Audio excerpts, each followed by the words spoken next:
A nation is known by its people. Throughout this world, America is known because of the diverse group we call Americans. They're black and white, and every color in between. Men, women, young, old, all share dedication to the American dream, and to the idea that we all share equally in the task of building and strengthening our democracy through good citizenship. But what does it mean to be a good citizen today? What do you owe to your fellow man and to your government? In the next few minutes, we're going to answer that question. Obey these rules instead of following your heart or your head. Why? Because we're the government, and you're not. Tom is a businessman who employs 12 people in his small restaurant. He started with nothing and has made himself a wealthy man through hard work and long hours. He knows that it's his work and the hard work of millions like him that creates wealth and provides jobs for an entire nation. But at this moment, he's wondering whether it's all worth it.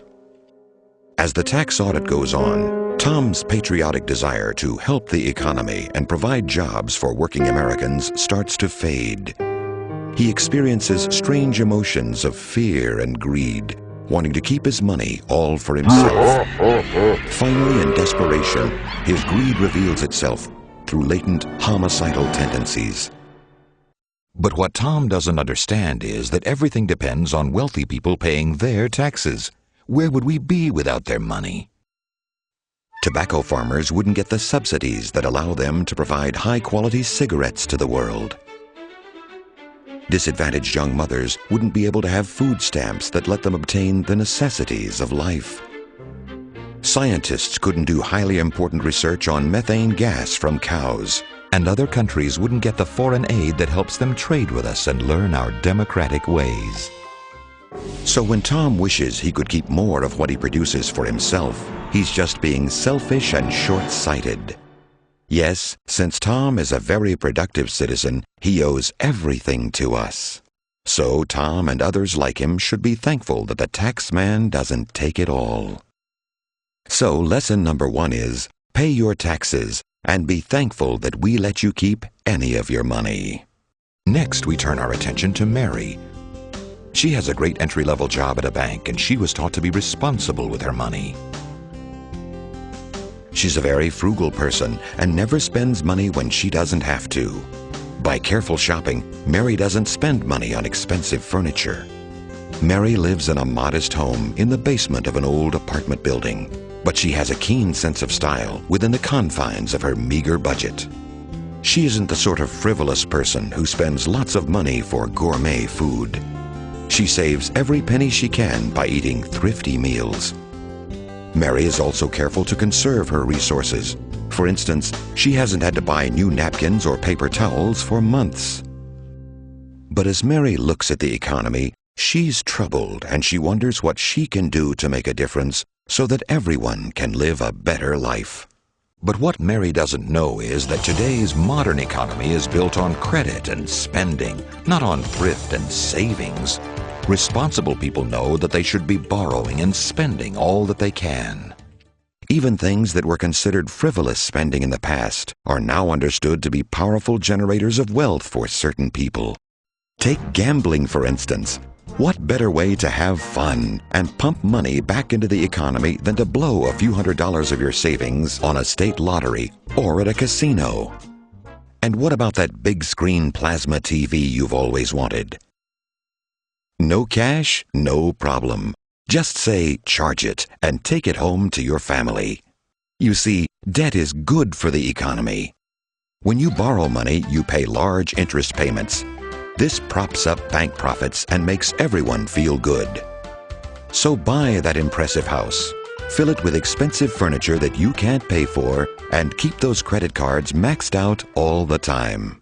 In addition to keeping corporate profits high, you also help spend trillions of dollars for products made in other countries, which makes foreign governments happy and makes state dinners at the White House more festive for everyone. Also, remember that by spending money on expensive things you can't afford, you encourage your neighbors to do the same thing, and you teach your children that outspending others is the key to happiness. Mary's learned her lesson. Her credit card is her friend, and she's boosting the economy while she lives a better life. So, lesson number 2 is, spend all the money you can. Don't be greedy and save it for yourself. In every group, there are a few bad apples who want to make life difficult for everyone, and that's true even among Americans. There are some people who are just naturally rebels and troublemakers. They're not fond of rules, and they have no respect for the status quo. These are the people who ask the questions that don't need to be asked. Why aren't other political parties allowed on the ballot? Why do Democrats and Republicans get to make up rules to keep other parties off? As we all know, our two-party system is a cornerstone of the Constitution. Allowing different ideas on the ballot would just confuse everyone. Imagine where that confusion might lead. We could end up with something dangerous like libertarians in Congress. And you know what that would mean. Why does our government spend so much time and money telling other countries what to do? Doesn't it just make them hate us and cause problems down the road? As the world's one remaining superpower, the United States has a sacred duty to tell other countries what to do. One of the fundamental responsibilities of a superpower is to bully other countries and create conflicts which then require us to solve.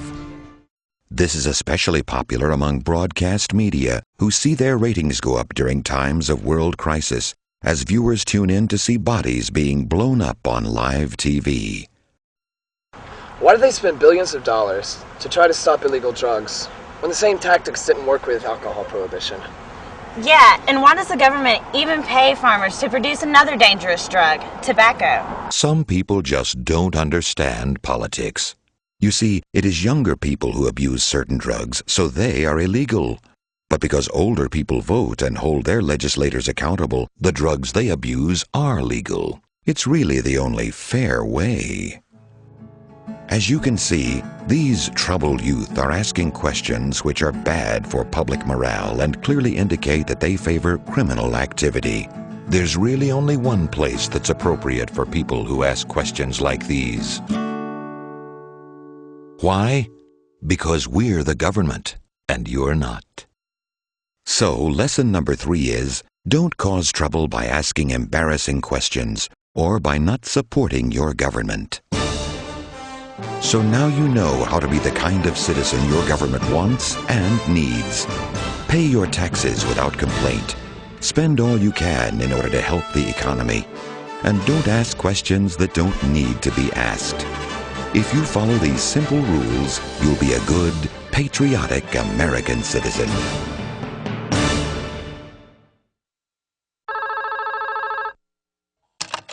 This is Jenkins in Propaganda. I can't take your call, so leave me a message. Yeah, this is Bill House at the IRS.